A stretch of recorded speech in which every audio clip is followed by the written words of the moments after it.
you really have to love what you're doing. Otherwise, you'll be spending all that extra money in medication because you're not going to be happy.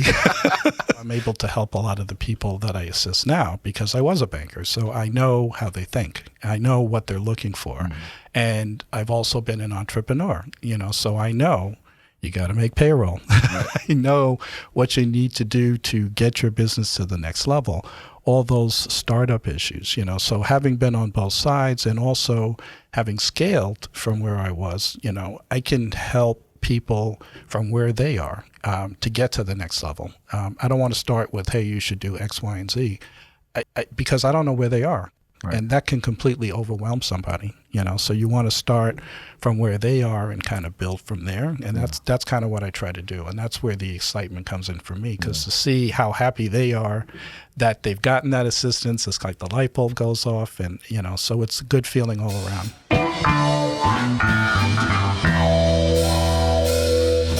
Welcome to Mission Control. At Peralta Design, we launch brands. But for now, let's launch right into this episode. 3, 2, 1, 0, 0, and liftoff.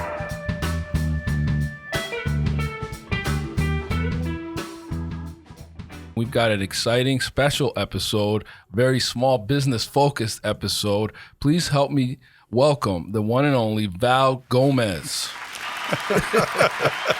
There might be more of you, but I always like to say the one and only because we've got the real one here, the Valerian from Game of Thrones. Well, right, I was going to ask, are you a Game of Thrones fan? House of Dragon? Did you? It's like, that's me. I can say I certainly, my whole family has looked at Game of Thrones, but that's the one episode that I didn't get too into for whatever reason. So it's funny that, my name's associated with it. It's so cool. It's a whole race of people, I think, in the right, show. But it and also, they ride dragons or something. And it represents like the rarest and highest quality. Yeah, it's a great name. Valerian steel, Valerian bloodline. That's amazing. I appreciate that. Valerian. Appreciate that. Mm-hmm. So Val, you're a business advisor with the CSBDC, the Connecticut Small Business Development Center. Correct. Awesome. Well, thanks for being here. I'd like to also introduce Jorge, the WordPress stan who's launching your brand. Okay. Better than the last one. Better than the last one. We'll give him. Listen, we're gonna have to put a poll on that because I love the last one. I love personally. People weren't ready for the last one. That's what it was. Right. And of course, Kevin on the soundboard. Good afternoon. And you have no data to back up any of the previous comments. It's just like our government. It's okay. There's no data to back up any of those claims. Well, speaking of data, we do want to have a conversation about because it's counterintuitive, but whenever there's uncertainty in the economy or a downturn in the economy, we see a rise in new business creation. Absolutely. That's one of the funny things when I came to Connecticut SBDC, and I'm looking to see all of these new businesses that are starting in the middle of COVID. It's like there are two economies. There's the large corporate where they're laying people off, and a lot of those people and people who were just leaving with like the Great Resignation come in to start their businesses. And so many of them are like, I've been doing this for so long for somebody else. Right. And then, between COVID hitting and people just having a wake-up call to say, you know what, I should do this myself. And I can't tell you how many people have had that reason for going ahead to start their business. Absolutely. And I do want to, in the spirit of taking our flag back, right, without getting political, we live in a great country where you have this opportunity. Unlike other countries, you have, typically the American dream is coming here and starting a business, or the fact that you can, right? That you can, and that there are so many resources. Yours being one of them as well. And for us as an agency, we had this discussion earlier. We often ask ourselves, we'll probably ask ourselves this tomorrow at our hackathon. It's like, do we want more of these clients? Because we do tend to service or have a soft spot for the micro business. The micro business owners, they don't check all the boxes we'd like them to. Sometimes they don't have the budget. They're unaware of what they need. But they want clients. They want to grow their businesses. So we empathize with them, and right, and they need help. They really do, and it's always a quagmire because we can teach them what they need to do, but the reality is a lot of these business owners, they're going to start on their own. They don't have the ability to do everything. So if they're going to be totally stressed out with all the things that they're doing, usually the marketing piece and all of those other types of branding, they don't have time to do it, even if they do understand it, because they're trying to bootstrap their business up. Correct. And what they're good at, oftentimes is what prompts them to think like, okay, I'm going to turn my hobby into a business, or I'm going to turn my skill set into a business, but doesn't mean they're good at all the other aspects, the finances, right? The taxes, the marketing, all these other pieces that are important. You're absolutely right. That's why I try to have those conversations up front, because I want to make sure before you jump into the pool, do you really understand what you need to do to swim to get to the other side? Because a lot of times they don't think it through, and then they're in the middle of the pool and they completely panic. Exactly. And I think there's also this idea, or this, I would say, trait that entrepreneurs have, that they have to be a little crazy, right? It's risky, right? To jump in and say, okay, I'm gonna make this happen. But that also there's another attribute of being control freaks, and this is what tends to get them to not let other people in, or not seek out help, or wear as a badge of honor that they're doing everything themselves, even to their own detriment in some cases. That's really true. And what I saw, like some of the businesses that I had were franchises, and you see people get to a certain level and that's it, because they want to do everything themselves. They don't know how to build out a structure to get things done through other people. And so that becomes their limit in terms of what they're able to do. Exactly. And so we volunteer through a number of organizations, SCORE. We see you guys out in the field. Nelson's been on the show, and Jorge and Kevin can attest that we've even developed some packages, or some services, or some special pricing. We work with MetroCog, Reset, places where there are some grants available to these small businesses, and then we try to figure out how can we shoehorn some of the basic things that they need, right? Like the landing page and their domains and things like that. And it's been great to see people grow, starting from just an idea into realizing their dream. But it takes an extra set of, it takes a little bit more grit, and it takes a little bit more willingness to learn and adapt in order to make the jump, right? I think a lot of small business owners start out, and I mean, you'd know, and that the people who come into your office must have something that they have a skill that they're good at, something that someone is willing to pay for, right? How do you take that skill and convert it into something that's profitable, that makes sense over time? How much are you allocating for your own income? How much are you allocating for costs? Like, there's got to be this big jump of like, oh, hey, someone paid me, X amount of money to do that thing. How can I turn that into a long-term profitable business? And then how can I grow it after that? And I think that jump is the thing that so many folks, they will go in with the best intentions, but I think you need to realize, okay, it's doable, right? Yeah. Like you just said before, we live in a country where we have that opportunity. There's nothing stopping you from saying, hey, I'm going to make the leap, but you can't do it alone. And you have to be willing to not say, oh, well, I know how to do this. I've been doing this for 20 years. Yeah. Okay, but how do I turn that thing into a profitable? I think there's an allure too, that there's a simplicity. I see it, clearly with migrants. Like they'll literally, at a red light be selling you, fruit in a cup or whatever it is, and you can't knock the hustle. But that's in its like most simplistic form. Like in their minds, that's entrepreneurship. Like they have a good that they got in bulk, and they package it, and now they're reselling it, hopefully at a profit. But there's so much more complexity that goes beyond that. Even for some of our micro businesses, it's like, yep, I know where you want to get to, but now you need to restructure.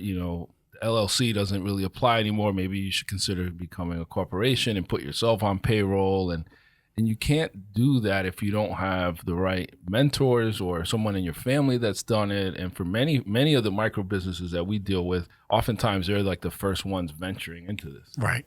That's absolutely correct. And I always kind of try to start out with asking them what they want, because not everyone wants the same thing. Some Right. people are completely fine with Right. just having the one person Right. operation. And so I'll adapt. I always want to know where they want to go, because that's how we try to help them get to the milestone. But some people do want to grow it. Some people don't want to go beyond just themselves. And so it's important to kind of be in sync with what their desires are. So if that's success for them, Right. I'm not here to judge. Right, correct. I'll help you get to wherever you want to Correct. get to. Correct. We've got the solopreneurs, and then we have I'm trying to franchise. That's a complete Right. different path. Yes, right? it is. Do you encounter people who maybe they don't want to do this full time, but they do want to commit to it as a side hustle where, hey, I want to do this business, but I already have my career, but I do want to have a successful side hustle? We get some of that, but I think most people are trying to graduate their side hustle to make it their business. And so we can help with that situation too. But what you had mentioned before, talking about do they have the right structure? So I'll help people do that, but they have to be willing to put the structure in place to make it successful. So if you're going to side hustle, but you don't have a process, you don't have a way to continue to grow it, those are the things we need to talk through. What type of hours are you willing to put into it? Because otherwise they're pulling their hair out. Right. It's like, I can't do this full-time job. And so they have What to. is it? You go from a 9 to 5 to a 5 to 9? Yes. Well, I feel like Exactly. when we first started this journey, I went from working 40 hours to 80, so that way I wouldn't have to work Yeah. under that same structure. But the sky was the limit. There's you know what I mean? We could literally do anything. It was amazing. I'm curious to know if you also find people who let's say a lot of people say, all right, maybe I'm really good at, I don't know, crocheting something, and I'm going to put that store on Etsy, and I'm going to start like taking orders and all of that. Just as an example, that's turning your passion into a business. Do you find some people who say, all I want to do, I don't want to work for anybody anymore. I just want to work for myself. Tell me, what can I do to make a profitable business? Is that also something that people come and ask? Like, So- tell me what to do. it's a I'll lot start of the pressure. business. I'm glad you asked that. I'm curious. Like, No, I because really wonder. the difference between our organization and one that's going to deal with people who are at the idea stage, what you're talking about is someone who's at the idea stage. Hey, I like this, and can you help me build that business? Well, then it's our business because we've actually built it for you, but it's more about us helping you with your milestone. It's like, okay, I have this idea. I know some of the things that I want to do to make it successful, but I need help. I need it. So we can't build the business for you because as an entrepreneur, if you don't have that drive inside of you, that fire, it's never going to get done. So if they're not willing to put their effort behind it, we can't really help them. But if they just have some of the pieces and they need us to get them to the next level, that's what we're here for. So I've worked with plenty of people where, it may be taking them a long time to get to a point where they've really been successful with their business, but they keep pushing and they keep adding, and the brick by brick, step by step. So I'll work with those people, even though that's not the majority of the people that we work with, because we have metrics too, because we're funded through the government, so we have to show results. So we want to really help people who want to be helped. Yeah, yeah. The other extreme is like the solopreneur that wants to do everything. Right. Like, when they give you their pitch, they're like, well, I fix roofs and I do electricity and I'm also a plumber, but I can also do an oil change. And guess what? I embroider T-shirts, or, you're like, wait a minute, Pick a lane. Pick a lane. Pick a lane. But you mentioned leveling up, and I do want to mention that this whole meeting leveled up when you mentioned that you were a brother of Alpha Phi Alpha, because that was like a complete curveball. Yeah, I didn't know about it either until I was just looking at your website, and I'm like, oh my goodness, he's actually the same fraternity I'm part of. So that was fun. That was pretty cool. And when we come back, we're going to hear all about you and your background. Absolutely. Stay tuned. All right, well, this episode here is brought to you by the Connecticut Small Business Boost Fund. It gives small business owners access to flexible funding for capital expenditures and working capital, and connects them with support services. Small businesses and nonprofits can borrow between $5,000 and $500,000 depending on eligibility and need. And you can spend how you spend the money. It could be equipment, payroll, utilities, supplies, marketing, advertising, all that good stuff. And they're very low interest over a 60 to 72 month term. You can get more information and you can apply at CT Small Business Boost Fund The Alpha Man, Val Gomez from the CSBDC. Welcome. Thank you. So Val, man, tell us your story. Well, since you mentioned Alpha, I got to go back to college, I guess. I mean, we'd love to know before that. Yeah. Like, Little Val, right. like the little Valerian riding on the dragon, you know. Well, there wasn't too Through much King's with the Landing. little Valerian. I mean, I grew up in the city, the Bronx, and then I grew up in Manhattan, and so nothing particularly, earth-shattering about that. But when I went to college, I did pledge, but I went to school ironically for accounting because, my mother's telling me, oh, this, you got to be an accountant, you got to make money. And I got a 4-year accounting degree. Were you good at math? I was good at math, but I was a 4-year accounting degree, and I just did not like it. It's like, this is too boring. So, no offense to any accountants out there, but right. yeah. But the funny thing was that's also where I had pledged, Alpha, just because I really appreciated the ideals that they have and, the brotherhood. And it just, struck something inside of me. It didn't strike me as a fraternity that's just about partying. Right. It was more about serious accomplishments and some of the people that were hard. part of that. Yes. We party late, but most of all, we graduate. Yes, exactly. So that's what led me to that. But ironically, when I got to the end of my 4-year degree, I realized I didn't want to be an accountant. But then I ended up working as a commercial lender. I got a job working that because that's financial statement analysis, that's credit analysis, completely different thing than debits and credits. And so that I loved, so I did that for a number of years. And the fun thing is that I dealt with small business. I wasn't dealing with these large corporate entities, and dealing with entrepreneurs is just completely different. You can't trust the books because they're not audited.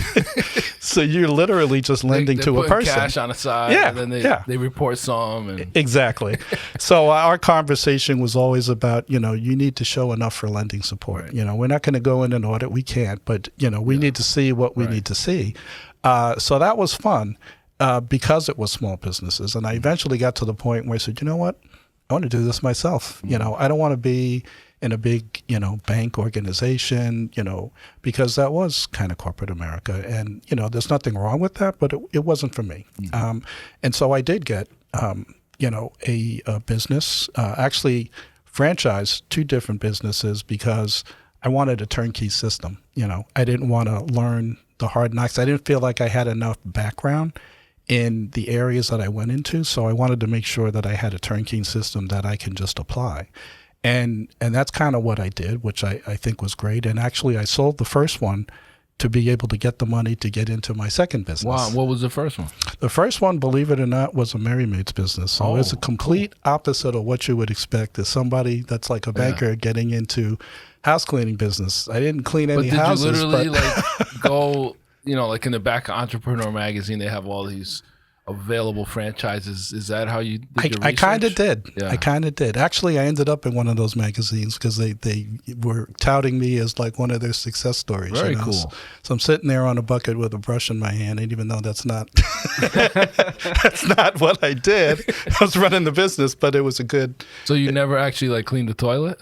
Well, I did when somebody didn't show up, and that's when I realized this is not what I want to do. So having actually have to do what my business is. I'm out.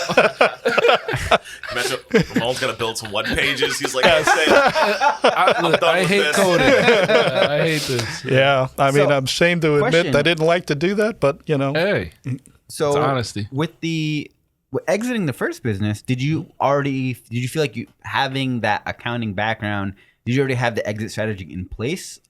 Or, I did. Did you lead that, or did that come from some externally? No, I had it in place, and I actually sold it back to the franchise. So they made it a corporate one. It was successful. Yeah. I was Entrepreneur of the Year and all of these things, but which was great. But I used that leverage. How many years was that span? 5 years. Okay. So I had it for 5 years, and because I was, kind of one of their golden child, success Model, stories. like Yeah. franchises. Yeah, I was able to sell it back to them. Okay. And ironically, one of the people who was on the corporate side of that was starting another franchise, and that's the one that was involving with home care. Okay. And Like senior home care. Or yeah, yeah.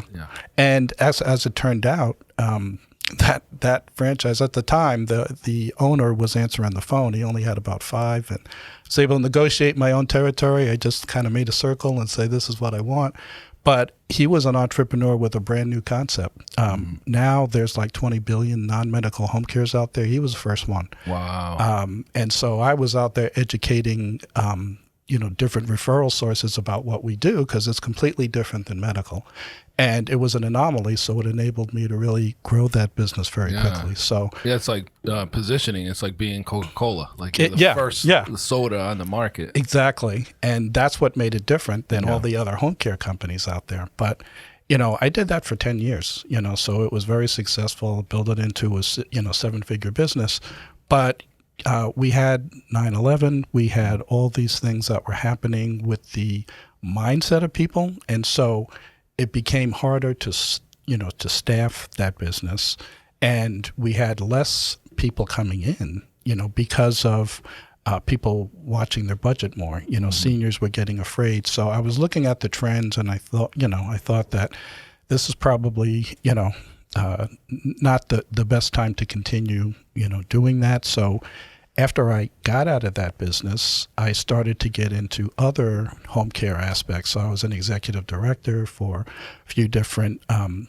assisted living, dementia care places, and so that was nice. But I got out of that too because I forgot, the corporate, kind of mantra. It was all about making sure that we kept the occupancy up and profits. Profits over people in some cases. Exactly. And I wouldn't name them because it's not, because it's the mindset of a lot of them where, they would, kind of increase the med packages. I'm like, how can you do that before you even know if these people need the med package, So it was it was racking up the bill or whatever. Exactly. Yeah. And so I got tired of that and got out of that, and I actually got back into home care.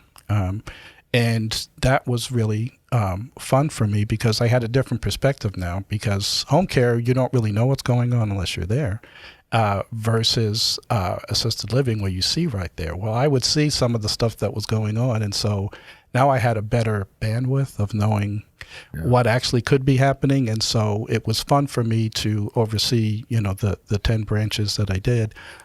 Because I knew the right questions to ask. I knew what really might be going on. So that was fun. And I ended up, I don't want to say fixing, but I guess improving the profitability, improving the metrics, improving how they do business. So I realized that was kind of fun for me. But then what happened is it started to be more chaotic. COVID hit. It was more emergency mode. And, I didn't have the joy anymore. I mean, you really have to love what you're doing. Otherwise, you'll be spending all that extra money in medication because you're not going to be happy. So that's when, that part of my career, just kind of stopped, and I was trying to figure out what else did I want to do. And then when I saw this, job, and what it was doing, I'm thinking, this is great because it does everything that I've done over the course of my career. Right. And I'd really be able to kind of help, the people that need help. And at this point in my career, having done all of those things, it really kind of gave me a lot of joy to be able to assist people the way that I'm assisting now. And I would have never thought, a couple of years ago that this is where I would be, but I'm actually pretty happy doing this. So it's just kind of, and I don't say odd story, but everything kind of led up to it. Yeah, it's one of those, everything that happened to you kind of led you to where you are now. Right. It's one of those, because I think you mentioned being on both sides of the table. Yes. From a lending standpoint was an advantage. And that's how I'm able to help a lot of the people that I assist now, because I was a banker. So I know how they think. I know what they're looking for. And I've also been an entrepreneur, so I know, You got to make payroll. You know what you need to do to get your business to the next level. All those startup issues, you know. So having been on both sides and also having scaled from where I was, you know, I can help people from where they are to get to the next level. I don't want to start with, hey, you should do X, Y, and Z. Because I don't know where they are, and that can completely overwhelm somebody, you know. So you want to start from where they are and kind of build from there, and that's kind of what I try to do, and that's where the excitement comes in for me, because to see how happy they are that they've gotten that assistance, it's like the light bulb goes off, and you know, so it's a good feeling all around. Yeah. So tell me about there has to be some humility that comes into play from like owning businesses, selling them, and now you're applying for a job. Yes. Right. Yes, that was an interesting conversation. Usually the first couple of comments when I was trying to get into assisted living are like, are you going to be a cowboy? Right. You're going to come in and tell us how to do all of these things. And then the other comment is, hey, you're going to come in and learn what we do and do this yourself, you know? So you're absolutely right. They're looking at you like, is this for real? Or are you coming in, you know, to glean everything and then go do it? Exactly. And I just, you know, in talking with them in those situations, I said, you know what? I could do that, but I don't want to do that. Yeah. I mean, I could do that now. I'm helping so many different types of businesses. That's the irony of this.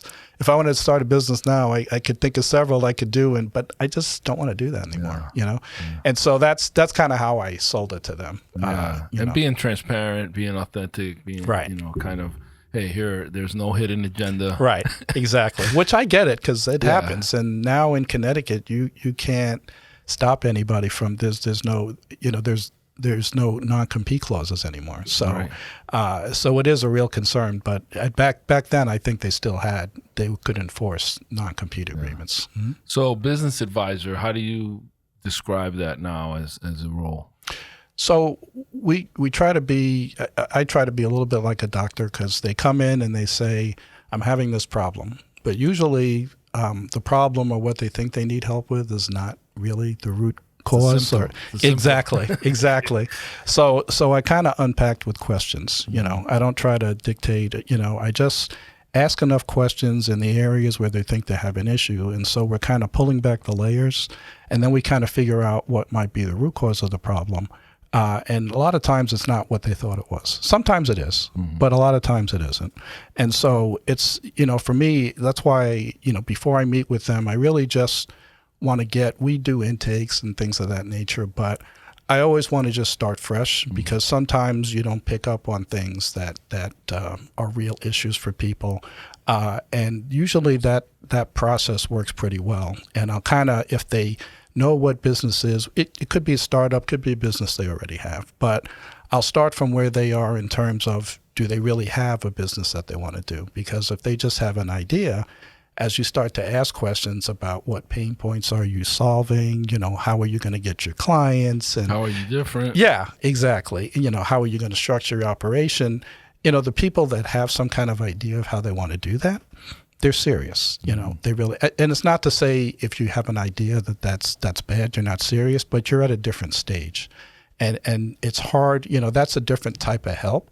Somebody that's like career counseling, that's a whole different thing. But it's more about helping people who have that drive. They've taken it to a certain level, but they need to go further. I get a lot of referrals from banks just because they have people that are qualified. They know their business, or they're starting a business. They have, you know, skills, but they're just not at a point where maybe they know how to put together a package that a lender's going to approve. And so it's not like you're preparing it for them, but you're looking at what they have and asking the tough questions, because that's exactly what a lender's going to do, you know. And so helping them to explain their business, because when they get that package, they don't really meet the people who approve it. They're looking at the package, and so you really want to make sure that you've looked at it and you've answered, you know, the right kind of questions about your business. And so I do a lot of that with them. I also help them with the business plan, you know, because a lot of times they're just not used to, they know what they're doing. They're just not used to putting it on paper, you know. And so we help a lot with that. So I've helped tons of people with getting equity, trying to schedule things that make sense for them. Plenty of success stories with people who have gotten what they needed. But it's not just the capital. It's really helping them, whether it's a marketing plan, helping them with getting their business to the next level. Sometimes I'm really just counseling them as like a mentor, to get to the next level, but it's still a measurable metric because sometimes they might need additional financing to get things done, or they open up additional businesses beside the one that they started. I've had a lot of those type of success stories. I've actually had somebody who was a 30-year employee who, had no money, and we were able to, the owner wanted to sell to her, and we put our heads together and figured out a way to get it done. And so, for now she's like a real success story where she's owning that company. She didn't know how to go about it. What do I need to do what type of package do I need to get, put together? So they're all different stories. It's not the same. I've had other people that have had issues with, predator lenders, that kind of came in and tried to, like high interest rates or loan shark type. Yeah. And so that's why we try to do financial webinars to kind of help entrepreneurs so that they don't fall into those kind of traps, So, I mean, I could go on all day, but I won't because I know you. No, I love it, man. Tell me how it is. You mentioned briefly that it's funded by the government. How exactly is it structured? So what happens is that we're funded through Congress. SBA manages the program, but the money comes from Congress, and part of the money comes, the majority of it. But we're also funded through DECD, Department of Economic and Community Development, and UConn also funds a portion of what we do, and we're kind of housed at UConn because they want to make sure that we have access to a university and the type of information that they have. So it helps, all of the entrepreneurs in terms of the resources that you have access to. Mm-hmm. Yeah, and Mark Hales is a gentleman that I got a chance to work with. I think he's moved on, but he has. He did a great job putting together a minority business growth program. Yes. He was a great guy, and that program is very successful. So we're looking. Obviously, we're going to keep that going. We're just going to figure out who's going to devote the time to that. But he did a great job with that program. I was able to, provide guidance on and teach a few of the branding cohorts. You did for a number of times through Mark. Fantastic. So he's actually got. This is not a plug, but it's a needed resource. A lot of times people can't get lending through a bank, and we were talking about predatory lenders and things of that nature. The business that he started is to help those type of entrepreneurs who may not necessarily be as bankable, if between their credit score or if they get into these predatory types of situations. And so that's a very needed area for minorities and people who, get into situations where it's very difficult to get out of. So he literally just started that. I'm not sure how it's doing, but when he was telling me about it, I just mentioned because I'd be willing, I want to go see if that's going to be successful because it's very different than the programs that are out there now. Yeah, and it sounds like there's still some synergy between what he's doing and what the CSBDC is doing. Absolutely. And I see you guys at a lot of the community events, a lot of the chamber events. I see Valeria's always got a table set up somewhere. I mean, oftentimes when I'm speaking, she's one of the speakers. Yes, she's very involved. As well, yeah, she is. She's a beast. So shout out to her. What are some of the other services, that people can receive? And you mentioned that example, which I think is great, of someone that's like the succession planning. But what are some of the other type of clients that would approach? So I've had people that are looking to either buy or sell their business, and you also mentioned succession planning. That's one part of it. We have some advisors who were skilled investment bankers, and they actually have helped people get access to capital through, it has to be the right situation, obviously, but between angel investors and just access to capital. We have people who are have a background in IT. So they're familiar with some of these programs that are available from the government where they can do certain funding, affiliated with high-tech type companies. We can help with research if they need research on topics, industry information. If they're looking to kind of get some background on an area they're looking to set up, in terms of the economics of that, we can help them with those things. So there's really, pretty much any aspect you need help with, we can help. I've helped people because I've got a Lean Six Sigma background, so I've been kind of helping them look into, awesome. How are you? Are you running your business the most optimal way? Yeah. And are people genuinely willing to open their books to you, or do you get any hesitancy? They do, because we're completely confidential. That's why I didn't mention any names of some of those success stories. But absolutely, if they let us, we want that's to protect fine. the innocent. Exactly, because some people that's one of the things that we agree to right up front, that it's completely confidential.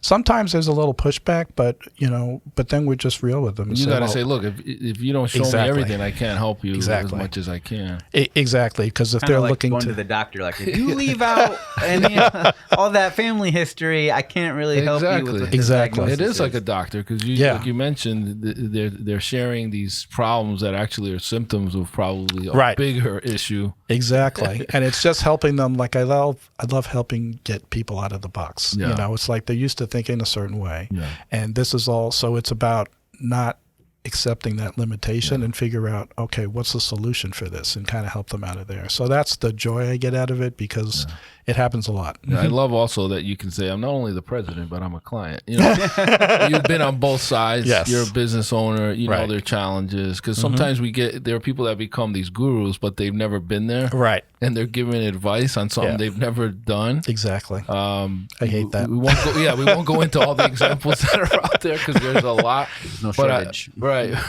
I love that you can actually speak from both sides and empathize, because I think that's a big key, and trust the factor, so people can come to you and say, okay, you get it, you know what I'm going through, you've been there, you grew something successfully, that's what I want to do. I think it really, the center is really lucky to have you. Thank you. To have someone with your expertise and background.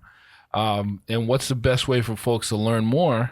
Or is there any upcoming events that people might be able to see you at? I think the best way would be to go to the website, which would be CTSBDC. And if they Google that, they'll get right to the website. I don't know if they'll get it from here, but the actual website that they can go to is CTSBDC at UConn with 2 N's.edu. That's where it has that information. It talks all about us. It talks about the different advisors, how they can help them. In terms of events, if they go to that site, they'll see that we always have a number of events. I was just down, in West Haven. There's going to be another event up in Bristol. I just don't have the date in front of me. But we have a number of different events, so it's just best to go there. And the big connect, I think you guys are always there in New Haven. That's coming up. So excellent. And how you want to share your contact info? Sure. My contact is Valerian, VALERIAN.Gomez, GOMEZ at UConn.edu. Awesome. Well, Valerian, Val, I know you're off to King's Landing after this. Dragonstone. But prepare for season 3. He does need the white dreadlocks to just kind of pull it off, complete the look.